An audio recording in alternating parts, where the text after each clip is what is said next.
जैसे कि आप सभी को पता है कि हम सबका एक उम्मीद और आशा रहती है और सैकड़ों बच्चे हैं जो सुबह और शाम सड़कों में रनिंग कर रहे हैं कि हम फौजी बनेंगे, देश की सेवा करेंगे। ये अपने आप में एक बहुत बड़ा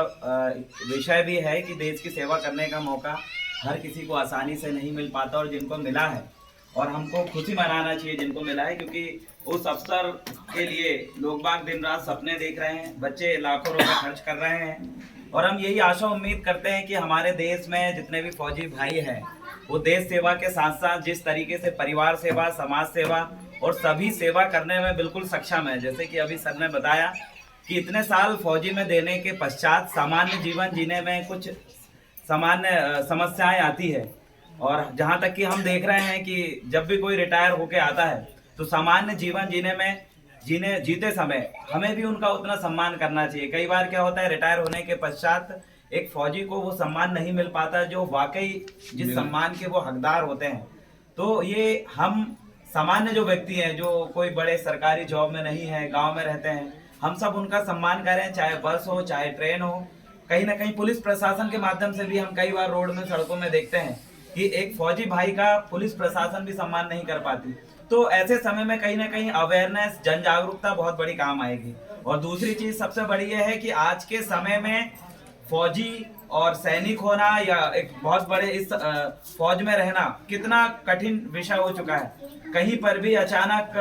बमबारी हो जाना, कहीं पर भी गोली चल जाना, अपने आप की जान को अपनी मुट्ठी में रख के अपनी नौकरी करने वाले हमारे फौजी भाइयों के लिए हमारे मन में सदा सम्मान की भावना रहे। ऐसे समस्त जो दर्शक बिंदु जो हमारे साथ वीडियो में देख रहे हैं, समक्ष बैठे हैं, मैं सभी से यही आग्रह करता हूं कि लगातार सम्मान करते रहें और आने वाले समय में अगर जरूरत पड़े,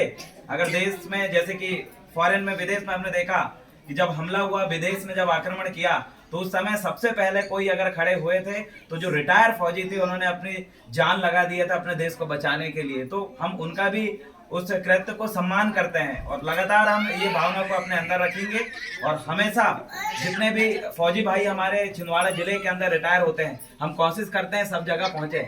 और एक और सबसे बड़ी बात यह है कि जो लोग वर्तमान समय में फौज में हैं, सीआरपीएफ में हैं, अदरवाइज कोई भी सेना दल में है, उनके परिवार के साथ किसी भी प्रकार की अगर समस्याएं खड़ी होती है तो लगातार हम सड़कों में निकल के आंदोलन करना, उनके परिवार की रक्षा करने की जिम्मेदारी हम युवाओं की है। और जैसे कि मैं पार्टी से जुड़ा हुआ हूं तो मेरा पहला कर्तव्य है कि हमारे सैनिक जब सरहद पे इस देश की रक्षा कर रहे हैं, सुरक्षा कर रहे हैं, तो हमारा कर्तव्य बनता है कि उनके फैमिली के साथ अगर कुछ हो तो हमें पूरा मोहल्ला, परिवार और समाज को उनके साथ खड़ा होके उनकी मदद करें। हर्रई में भी यही घटना हुई है। एक फौजी भाई जो है अपनी ड्यूटी कर रहे थे, उनके पिताजी को हाथ बांधकर जो है पेड़ पे लटका दिया गया था। उस संबंध में हमने लगातार अभी आवाज उठा रहे हैं और हम देख रहे हैं कि कहीं ना कहीं वो मसला डूबते जा रहा है, उसको दबाते जा रहे हैं। कई परिवार के साथ कई बड़ी बड़ी विपदाएं आ रही है। बिछुआ कमार पानी साइड भी कुछ फौजी भाई हैं जिनके परिवार में इस तरीके की समस्या है। हम उन तमाम फौजी भाइयों को कहना चाहते हैं, आप बेफिक्र होकर अपनी नौकरी करें, अपनी सेवा दें।